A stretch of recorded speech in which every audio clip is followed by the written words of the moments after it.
Ribuan prajurit disiagakan dan melakukan apel pengamanan pasukan di lapangan Rindam 4 di Ponegoro, Magelang, Jawa Tengah. Dipimpin Komandan Korem 072 Pamungkas. Bukan tanpa alasan, para Menteri Kabinet Merah Putih akan tiba di Kompleks Akademi Militer untuk menjalani pembekalan. Pembekalan di Akademi Militer kembali dijelaskan Presiden Prabowo Subianto dalam sidang Kabinet Paripurna Perdana di kantor Presiden Istana Kepresidenan Jakarta. Prabowo bilang kerjasama tim merupakan salah satu aspek yang ia utamakan dalam menjalankan roda pemerintahan. Maka itu Presiden mengajak para menteri untuk mengikuti pembekalan di kawasan Akmil, Magelang. Pemilihan lokasi Lembah Tidar disebut Prabowo bisa meningkatkan aura perjuangan, keberanian, heroisme, dan tradisi cinta tanah air. Kita akan adakan koordinasi di tempat di Magelang, Jawa Tengah, di kawasan Akademi Militer. Hal itu saya nilai bahwa akan membawa banyak manfaat. Daerah Magelang merupakan suatu sentra perlawanan kita terhadap penjajah. Mulai ratusan tahun dikenal sebagai daerah perjuangannya Pangeran Diponegoro di antara 5 gunung. Pembekalan di Akmil disebut ada nuansa militernya. Wakil Menteri Dalam Negeri Bima Arya bilang ada pakaian loreng yang disiapkan. Dan dari instruksi-instruksi yang disampaikan kepada anggota kabinet, ya kelihatannya memang nuansanya adalah nuansa team building kuat di situ. Dan saya kira memang harus persiapan fisik karena kita sudah dikirimi setelan untuk pakaian lapangan. Jadi ada pakaian loreng, ada kaos, ada baju, seragam yang menyerupai seragam militer untuk kegiatan-kegiatan di sana. Dan berdasarkan info memang menginapnya itu juga di tenda gitu ya. Jadi ini sesuatu yang sangat-sangat berbeda dan rasanya kami antusias untuk mengikuti itu. Sementara bagi Menko Infrastruktur dan Pembangunan Kewilayahan Agus Harimurti Yudhoyono, pembekalan Menteri Kabinet Merah Putih di Akmil menjadi nostalgia dirinya yang memang memiliki latar belakang militer. Saya rasa akan menjadi kegiatan yang sangat memorable ya, mengesankan. Kalau bagi kami yang pernah dididik di sana, di Lembah Tidar, di Akademi Militer, akan menjadi nostalgia juga, sekaligus mengingat-ingat masa-masa dulu di Taruna sana. Sementara itu untuk pengamanan arus lalu lintas tidak ada penutupan jalur, melainkan lebih ke rekayasa arus lalu lintas ketika dilalui tamu VVIP. Tim Liputan Kompas TV.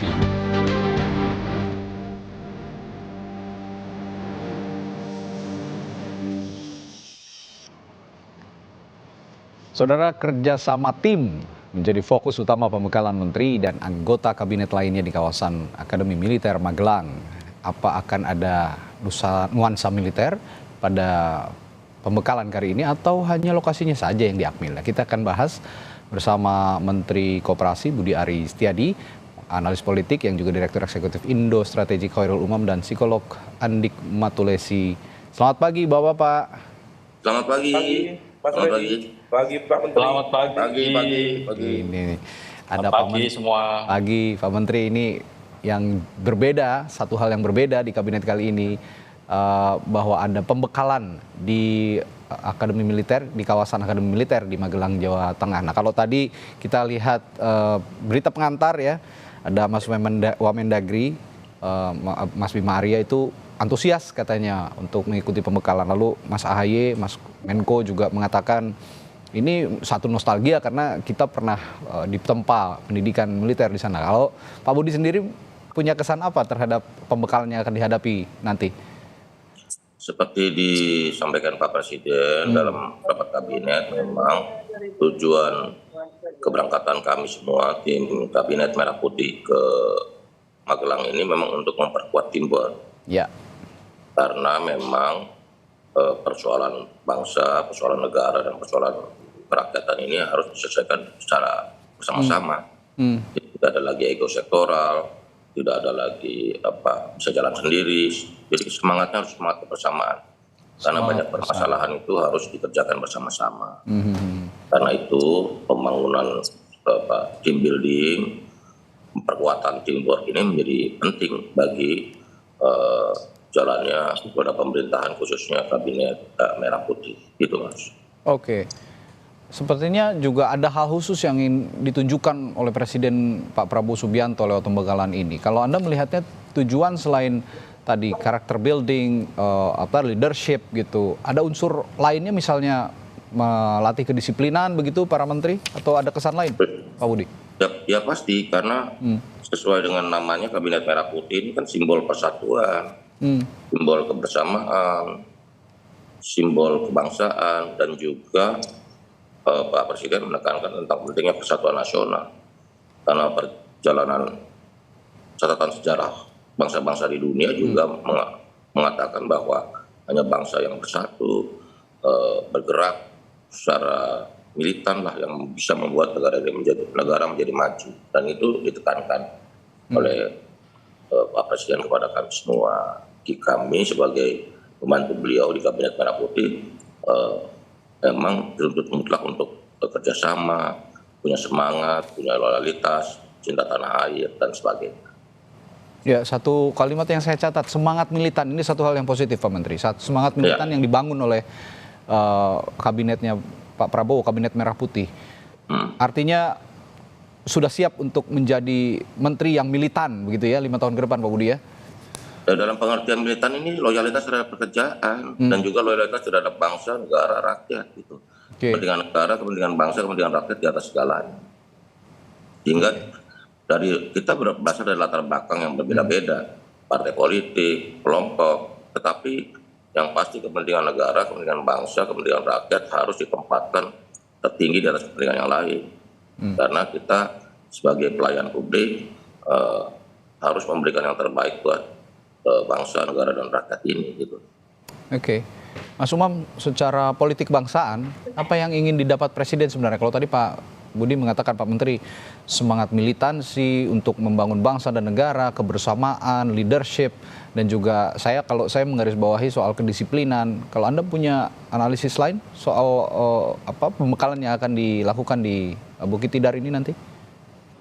Ya, memang apa yang dilakukan oleh Presiden Prabowo tentu ini tidak lepas dari memori beliau yang memang dididik dalam tradisi militer. Dan kalau misal kita cermati, sejak Akademi Militer berdiri pada tahun 1957, memang Lembah Tidar itu seringkali disebut sebagai kawah Candra di Muka, yaitu tempat di mana para taruna, tepatnya para prajurit, ditempa secara tangguh, disiplin, dan kemudian bermental baja. Nah, di dalam konteks ini kemudian mereka dalam proses kawah Candra di Muka itu diharapkan kemudian bukan hanya dalam konteks ini tentu adalah para menteri dan juga para wakil menteri, diharapkan kemudian bisa bertransformasi menjadi seorang sipil tetapi memiliki karakter perwira yang berjiwa ksatria, patriotik, dan siap mengabdi pada negara. Nah, oleh karena itu saya membayangkan Bang Muni atau Pak Menteri ini begitu nanti selesai dari kawah Candra di Muka di Lembah Tidar, nanti akan bertransformasi menjadi bagian dari para ksatria Lembah Tidar. Nah, itu yang kemudian barangkali menjadi target simbolik ya.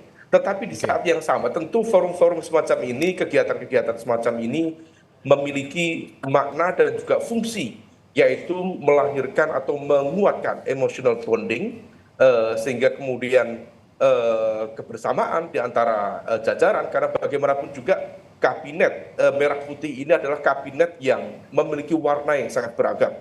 Hampir semua kekuatan politik per hari ini tampaknya minus PDIP dan juga Nasdem, meskipun Nasdem juga secara politik tetap memberikan dukungan kepada pemerintahan Prabowo Gibran.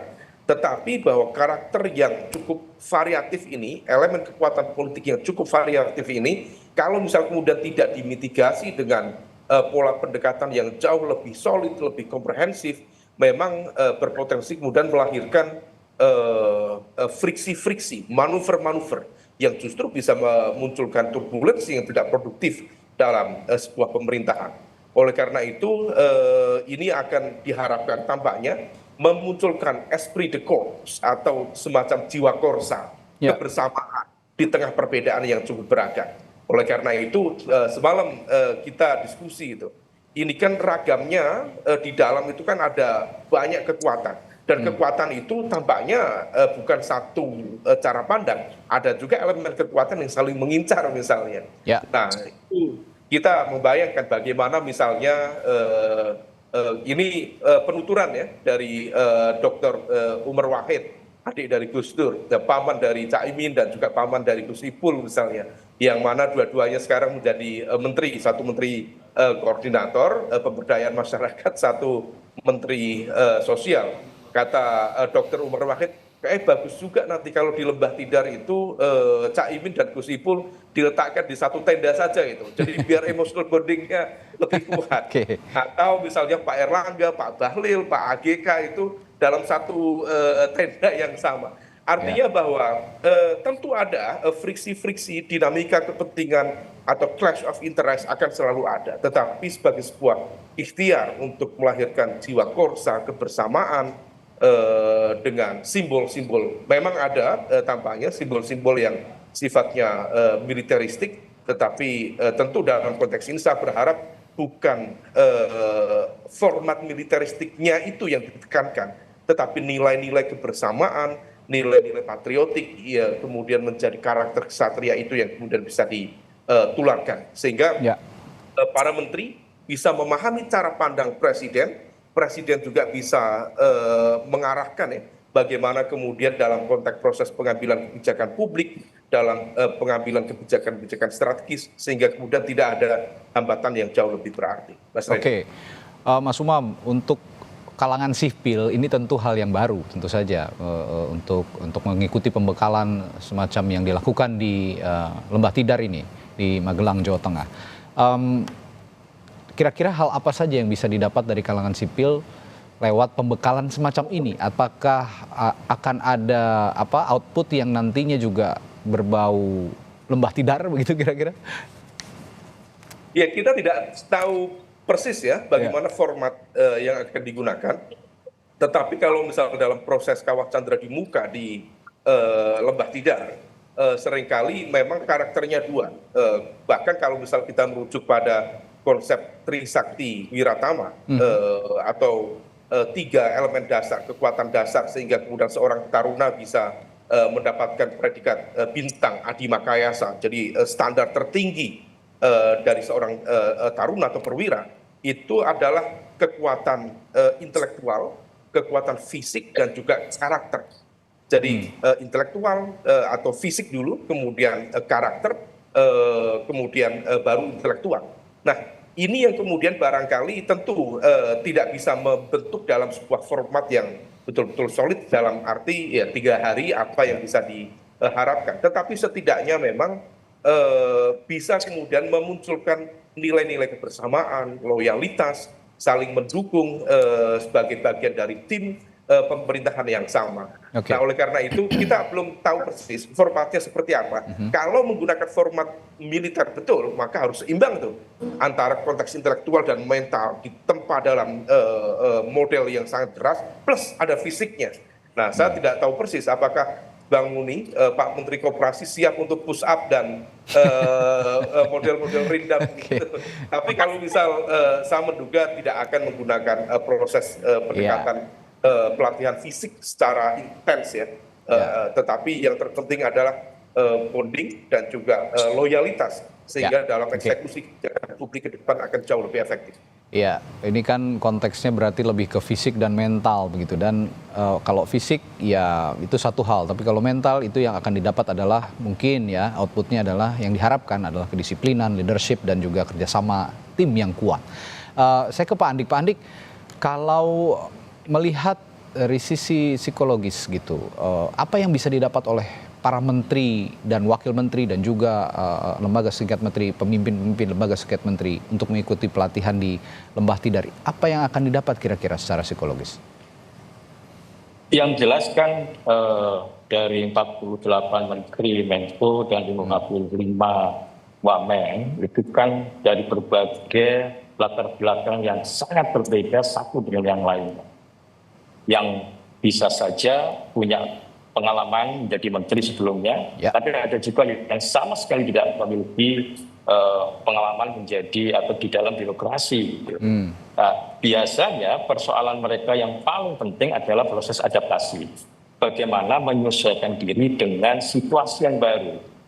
Karena pasti mereka-mereka yang belum pernah di birokrasi, belum pernah menjadi bagian di dalam birokrasi, pasti mereka punya kesenjangan di dalam bagaimana mereka berperilaku. Dan ini kan terlihat dalam beberapa kali, terlihat kegamangan-kegamangan, kesalahan-kesalahan dari beberapa orang dalam menghadapi, menyesuaikan diri situasi tersebut. Kalaupun ada memberikan pemahaman di Hambalang kan, beberapa hari sebelum dilantik, Ya. itu kan baru dari sisi kognisi ya, dari sisi knowledge, dari sisi kesadaran gitu. Tapi belum ada yang namanya emotional bonding di situ.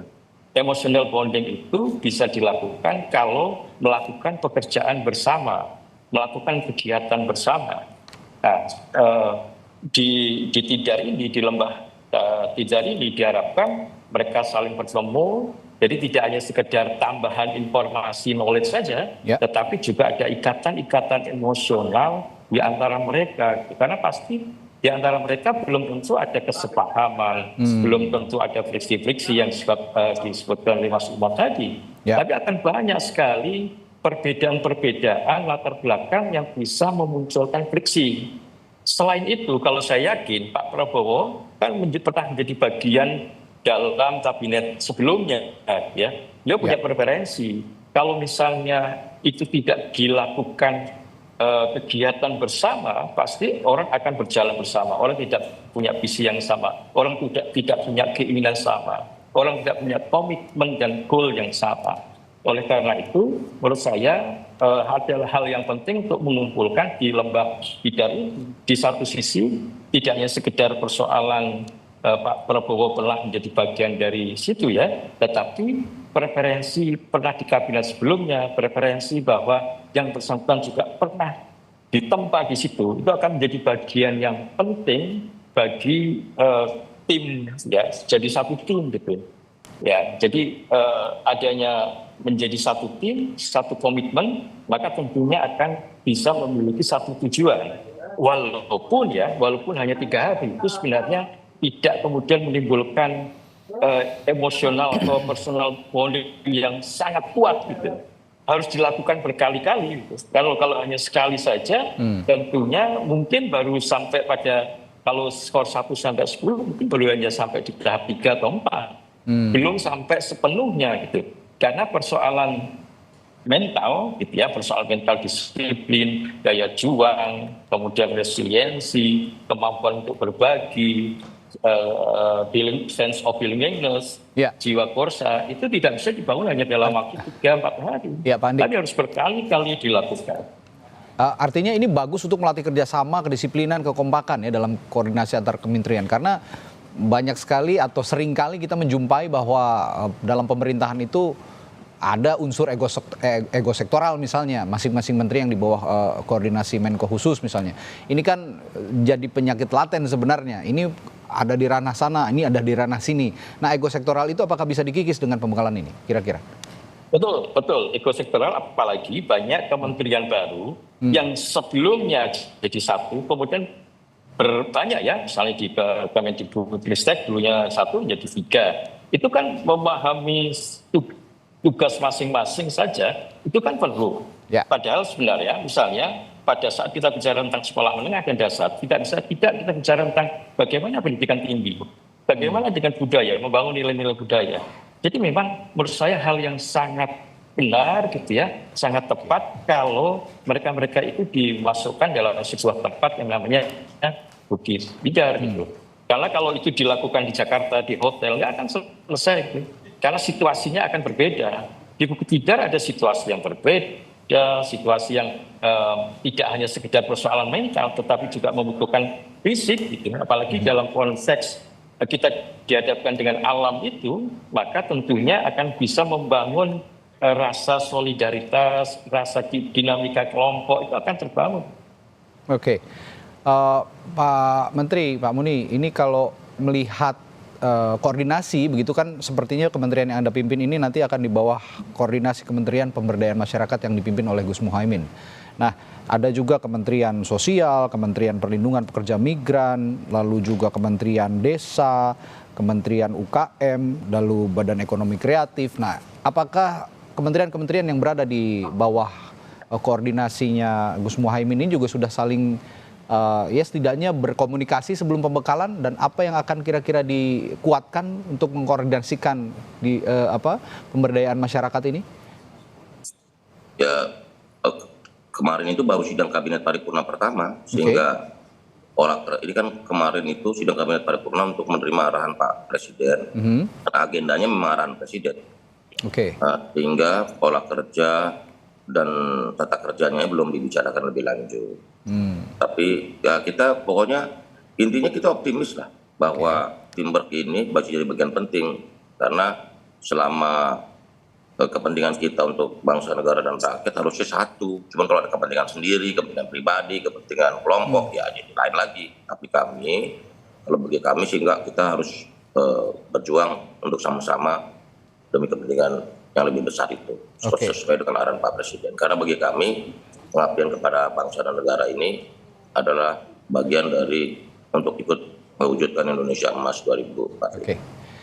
Pak Budi, yang bikin publik penasaran juga selain Pak Presiden, siapa sih sebenarnya yang akan memberikan materi pembekalan ini sendiri? Apakah ada dari unsur-unsur militer, atau juga ada unsur justru mungkin ada pembekalan dari ilmuwan-ilmuwan luar negeri misalnya yang bisa diberikan kepada para menteri? Nanti saya akan tanyakan itu ke Pak Budi, Pak Menteri, setelah jeda di Sapa Indonesia Pagi. Tetaplah bersama kami. Masih membicarakan soal pembekalan yang akan diberikan Prabowo Subianto sebagai Presiden Republik Indonesia kepada para menterinya nanti besok di Bukit atau Lembah Tidar di Magelang, Jawa Tengah. Nah, yang saya penasaran dan juga publik penasaran sebenarnya, selain Pak Prabowo, siapa lagi sih yang memberikan materi-materi pembekalan nanti, Pak Menteri? Sampai saat ini belum materi-materi dan jadwal detailnya belum kami terima. Masih surprise berarti ya? Ya. Tapi buat kami sebenarnya ini penting untuk tadi tujuan-tujuan untuk kerjasama tim, penguatan tim, karena memang banyak pendapat publik yang mengatakan bahwa ini kabinet besar ini bagaimana. Memang pertanyaan paling penting atau jawaban yang paling penting adalah dua kata itu, soliditas dan koordinasi di kabinet Merah Putih ini. Nah, itulah yang ingin diciptakan, ingin ditumbuhkan soal soliditas dan koordinasi di Kabinet Merah Putih.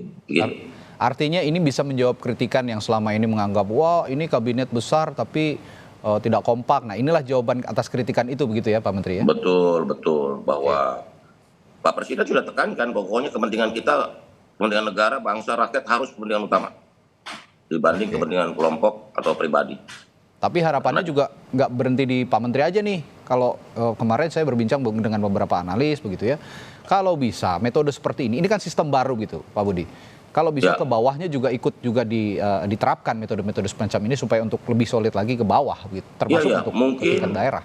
Mungkin nanti setelah penataan organisasi sudah selesai, penataan tim di kementerian masing-masing kementerian juga bisa dilakukan gitu. Karena ini kan beberapa kementerian sedang melakukan konsolidasi ya. Karena ada pemisahan, ada SOTK baru gitu loh.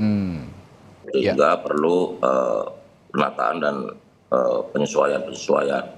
Nanti setelah konsolidasi ini selesai, kita harapkan juga di level berikutnya ada hal yang sama untuk membangun tim karena Pak Presiden dan saya setuju sekali bahwa semua itu harus dikerjakan secara tim, bukan perorangan. Ini bukan orang yang hebat, tapi tim yang hebat gitu. Itu tadi yang sempat dibahas juga soal ego sektoral, Pak Budi. Ini penting seperti itu. Karena coba aja kita bicara satu urusan, itu bisa 7 sampai 10 kementerian lembaga yang terlibat gitu.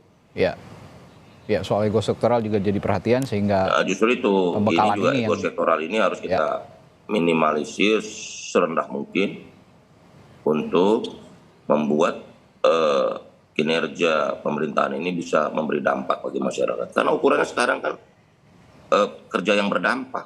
Saya selalu diingatkan 3 aja ukurannya, tercatat, terukur, terdampak. Jadi kita mengerjakan apapun dampaknya bagaimana? untuk masyarakat. Oke. Nah harapannya kan bisa kerja cepat begitu. Kalau tadi sempat menyinggung juga Pak Andik, selain mental, fisik juga akan dilatih. Ini kerja cepat ini membutuhkan fisik yang prima gitu kira-kira. Ini sepertinya juga akan ada pelatihan atau pembekalan fisik juga nih. Sudah siap ya, Pak Menteri? Ya pastilah kalau fisik, tapi kan dengan kondisi dari anggota kabinet yang berbeda-beda, ada yang tua, ada yang muda, mungkin yang muda lebih segar ya. Tapi kan fisik itu ya, dalam proporsional lah ya, begini. berdasarkan usia begitu ya. Enggak, fisik itu kan dalam pengertian ya pastilah. Kalau kita nggak sehat, bagaimana kita menjalani tugas-tugas pemerintahan gitu. Ya karena kan diharapkan bisa kerja cepat ya, fisik juga harus prima karena agenda kementerian dijamin juga akan padat nanti setelah ini untuk padat, menggenjot buat kami agenda-agenda itu program. penting dalam pengertian ya kita harus bugar. Kalau badan kita nggak sehat, gimana kita mau mikir yang baik. Gitu. Tapi ukurnya bukan kuantitas dalam pengertian push up berapa banyak, enggak. Menurut saya enggak itu.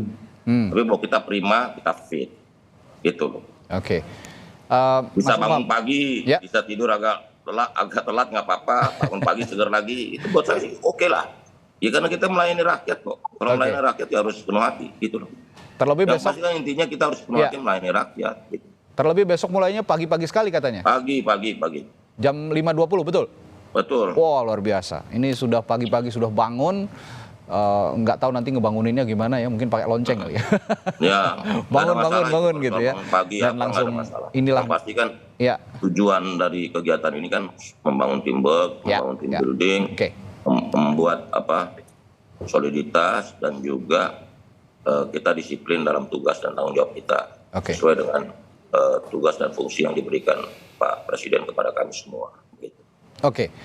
Mas Umam, kalau kita lihat kan postur kabinetnya Pak Prabowo ini sebagian besar anggota kabinet ini kalangannya juga profesional gitu ya. Ya hampir 50-50 lah, tapi banyak juga dari kalangan profesional yang sudah puluhan tahun pengalaman mengurus negara dan tahu dalam sisi birokrasi. Kalau soal ini bagaimana kaitannya dengan pembekalan besok? Ya, secara umum memang diharapkan kemudian dari berbagai elemen ya, bukan hanya dari kalangan politisi, tetapi juga dari kalangan profesional, betul-betul bisa mendapatkan sentuhan pelatihan ini, apapun nanti formatnya ya, yang pasti ini semacam kita istilahkan Magelang retreat pasca Hambalang retreat. Kalau misal kemarin di Hambalang kita tahu ternyata isinya adalah pembekalan dan ada cukup banyak nama-nama besar yang ikut memberikan materi seperti Mearsheimer, tokoh dari kalangan dengan tradisi neorealis dalam studi hubungan internasional yang berasal dari University of Chicago, Amerika Serikat, kemudian tokoh-tokoh yang lain. Jadi memang penekanannya pada intelektual. Kalau kita merujuk pada konsep Trisakti Wiratama tadi, maka asumsinya Magelang Retreat akan memperkuat sisi di luar aspek intelektual, yaitu aspek mental atau karakter, dan juga dalam konteks ini adalah terkait dengan konteks fisik itu sendiri. Nah, oleh karena itu memang ini diharapkan Magelang Retreat di Lembah Tidar bukan hanya sekedar menjadi tempat penempaan fisik ya, tetapi juga simbol yang kalau Lembah Tidar itu yang mengandung nilai historis, mengandung nilai tradisi, spiritual, dan juga semangat juang. Nah, bagi para, kalau misal kita merujuk pada para taruna ya, Akademi Militer, tempat ini di Lembah Tidar itu seringkali dianggap menjadi titik awal perjalanan panjang dalam pengabdian kepada bangsa dan negara. Dan sepertinya Pak Prabowo sebagai presiden ingin melakukan tradisi itu. Bahkan jangankan dari kalangan profesional, kalau misal kita tahu ya dalam tradisi PNS atau ASN, itu sebelum mereka diangkat menjadi ASN, ada juga tradisi prajat atau prajabatan yang isinya adalah penanaman nilai-nilai juang dengan pendekatan pola-pola militeristik. Nah, oleh karena itu kita berharap bukan dari format militeristiknya, tetapi kita berharap ada tadi itu bukan hanya melahirkan satria dalam arti Superman, tetapi juga bisa melahirkan super team. Karena bagaimanapun juga ini pemerintahan membutuhkan proses koordinasi yang sangat kompleks dengan format nomenklatur kementerian yang dipecah menjadi detail, lebih spesifik, tetapi dengan perubahan ini praktis satu kementerian tadi disebutkan oleh Bang Muni, Pak Menteri Koperasi, harus ada SOTK baru. Kalau misalnya SOTK baru, maka mereka kemudian harus membutuhkan perpres. Kalau perpres, maka harus ini koordinasinya dengan Kemenpan RB, dengan Mensesnek juga harus kencang. Belum lagi nanti terkait dengan tunjangan kinerja, jangan sampai 6 bulan, 7 bulan mereka yang bekerja di kementerian baru akhirnya terdampak tidak mendapatkan pendapatan karena harus menunggu legal formal secara administrasi kenegaraan. Nah, oleh karena itu Hambalang retreat, kemudian sekarang Magelang retreat tentu bisa dilakukan, tetapi di saat yang sama saya juga berharap mesin birokrasi terutama di kementerian-kementerian utama tadi yang menyiapkan landasan bagi pemerintahan baru bisa tetap bekerja keras sehingga kemudian proses eksekusinya bisa dipercepat untuk kerja-kerja yang akan datang. Mas Redi. Mas Umam, dari rentetan Hambalang retreat lalu sekarang Magelang retreat, saya yakin Anda sebagai analis komunikasi politik juga punya short analysis. Sementara ini tanggapan publik mengenai rentetan pelatihan atau pembekalan kepada para menteri-menteri. Sejauh ini yang Anda lihat analisisnya bagaimana? Masyarakat secara umum tampaknya tidak begitu keberatan, artinya tidak muncul sebuah narasi-narasi kritis atau kritik-kritik mendasar terhadap proses itu. Kalaupun ada sesuatu yang sifatnya di-highlight oleh terutama kalangan masyarakat sipil ya, berharap supaya kemudian dalam pendekatan-pendekatan ini tidak kemudian membuat sebuah format pemerintahan yang basisnya adalah supremasi sipil kemudian seolah menjadi militeristik. Nah, oleh karena itu kita juga tahulah bagaimana Pak Prabowo background-nya militer, tetapi beliau kan juga sudah masuk dalam ranah kekuasaan sipil, menjadi ketua umum partai, kemudian sekarang menjadi presiden yang dipilih oleh rakyat. Barangkali tampaknya pendekatan-pendekatan pola militeristik ini diharapkan menjadi sebuah pola pendekatan yang tampaknya mencoba untuk mendorong tadi nilai-nilai kebersamaan, loyalitas, tetapi format dalam proses ke depan tampaknya tidak kemudian harus menggunakan pola-pola militeristik. Sejauh ini masih positif lah ya berarti anggapan publik ya? Ya, sejauh ini masih oke dan kita lihat juga selain oke pandangan publik, outputnya apa? Apakah kemudian dalam 100 hari ke depan, at least lebih panjang lagi, 1 tahun ke depan, apakah miskoordinasi yang seringkali muncul antar lembaga pemerintahan, problem ego sektoral di antar lembaga pemerintahan atau overlap otoritas dan kewenangan itu bisa kemudian diatasi atau tidak. Kalau itu bisa diatasi, saya pikir bisa melakukan percepatan kinerja dengan baik. Mungkin publik akan bereaksi ketika 100 days on duty baru selesai, baru bisa menilai bagaimana efektivitas dari rentetan semua pembekalan dan pelatihan yang diberikan kepada para menteri ini. Mas Redi, satu lagi Mas Redi. Ya, silakan. Terkait dengan poin kedisiplinan ya, dan ini terkait dengan apa yang disampaikan oleh Mas Teddy kemarin dari Seskap, supaya tidak memunculkan statement-statement yang menciptakan polemik. Kita tahu ya, tiba-tiba ada yang bilang kementerian saya butuh 20 triliun dan sebagainya. Itu bisa berpotensi menciptakan blunder. Nah, oleh karena itu, maka dalam proses ini diharapkan kedisiplinan itu yang kemudian bisa ditekankan sehingga kemudian tidak menciptakan miskomunikasi atau bumerang yang kurang produktif ke depan. Ya, hal-hal semacam ini juga yang harus disamakan visinya sehingga pernyataan-pernyataan ataupun tingkah laku ataupun perbuatan kebijakan yang kontroversial juga bisa diredam sehingga fokusnya tetap untuk menjalankan program-program yang tercantum dalam astacitanya Pak Prabowo begitu kira-kira. Nah, Pak Andik, dengan mereka ini saya berbicara soal fisik dan mental yang Anda utarakan tadi ya Pak Andi. Dengan anggota kabinet yang sudah banyak yang lanjut usia, ini sebenarnya pembekalan seperti ini, pengembelengan seperti ini bisa maksimal atau justru sebenarnya acara seperti ini dengan keterbatasan usia misalnya yang sudah lanjut usia, ini bisa memompa lagi semangat agar muda kembali lah dalam tanda kutip, bisa merefresh ide-ide mereka. Ya, saya yakin pembekalan akan dilakukan sesuai dengan usia ya, karena pasti faktor usia akan berpengaruh dalam kegiatan-kegiatan fisik yang ekstrim. Kalau saya melihatnya lebih pada faktor psikologisnya yang ditekankan, misalnya terkait dengan komunikasi. Jadi kalau sudah ada ikatan emosional yang kuat, maka komunikasi tidak hanya komunikasi formal, tetapi juga komunikasi interpersonal, komunikasi yang lebih dekat. Karena biasanya persoalan-persoalan berat itu malah bisa antar lembaga, antar departemen, antar kementerian bisa diselesaikan dengan model-model komunikasi yang sangat mengedepankan emosional, kedekatan. Itu yang menurut saya menjadi bagian penting. Kalau persoalan fisik, saya yakin saya setuju dengan Pak Menteri tadi, itu terkait dengan persoalan kebugaran saja. Ada proses pembiasaan. Jadi misalnya dari pagi bangun, kemudian melakukan kegiatan. Dan itu pun saya yakin akan dilakukan oleh seluruh menteri dalam 100 hari ke depan.